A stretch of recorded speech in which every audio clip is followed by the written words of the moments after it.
Fuck are you guys doing here? Gluttons for punishment, seriously. Why do you want to see more of this? He's going left, you spastic. That's why he's indicating. Fuck me.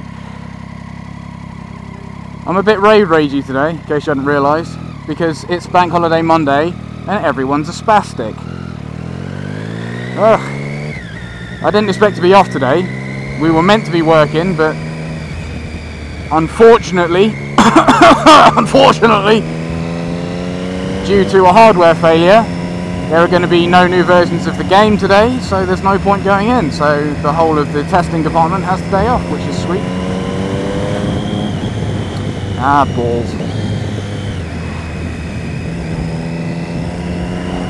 But that's good news for a number of reasons. One, I don't have to go to work today. Fucking sweet.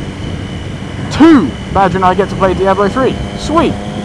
3, Badger and I get to ride the bike. Even more sweet.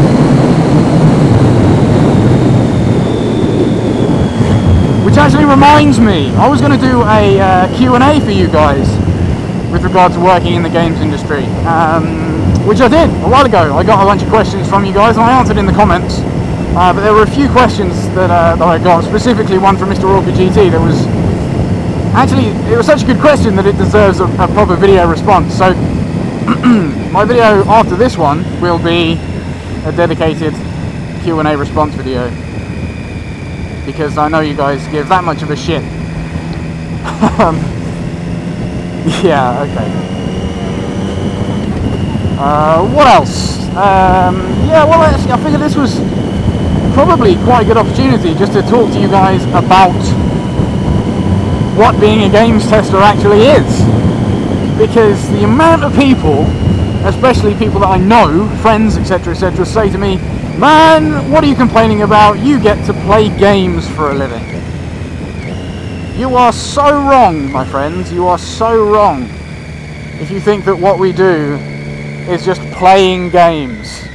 Literally, we get in at 9, we sit on our asses playing video games, receiving blowjobs, and then we go home at 5 o'clock on the dot. That's just not what happens.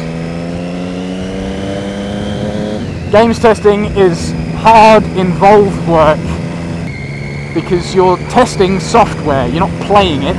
Good day. You're there to make sure that shit works. So you have strict test plans that you have to stick to.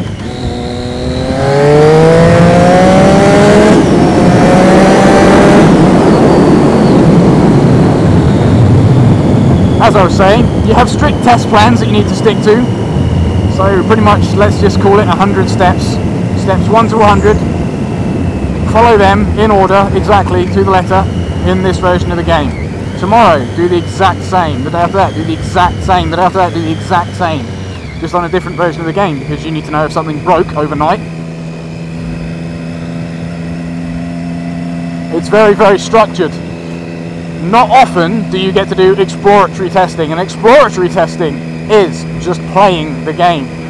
So typically you won't get to do exploratory testing until you've got what we call a gold submission candidate. And your gold submission candidate is what you believe to be an absolutely bug-free version of the game that is complete, it is done. That's what you would put on a disc and sell to people. So only typically at the stage that you've either got and or submitted your gold candidate will you then tell people, alright, just play the game.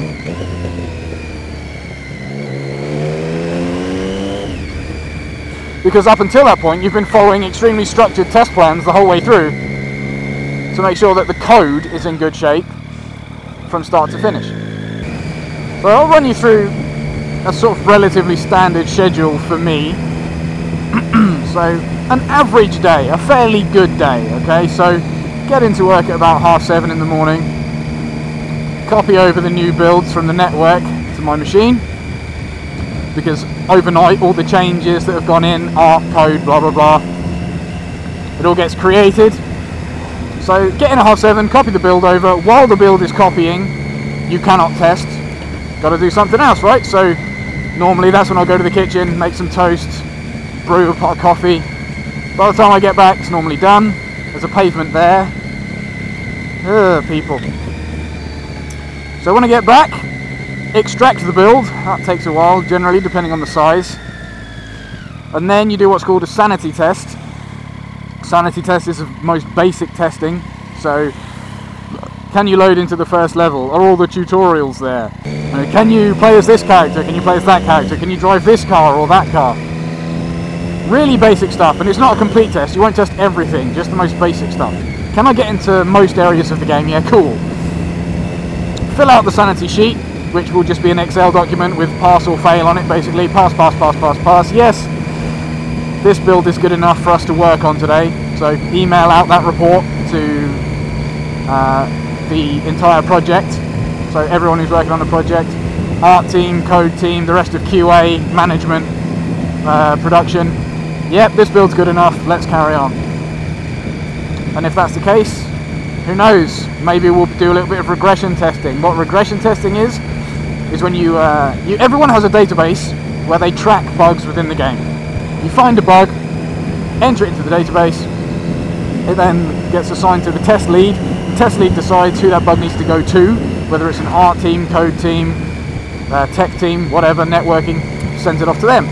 They'll fix it, send it back to us to be regressed, and regression basically means we test it again to see if it is actually fixed. If it is, close the bug. If it's not, reactivate the bug.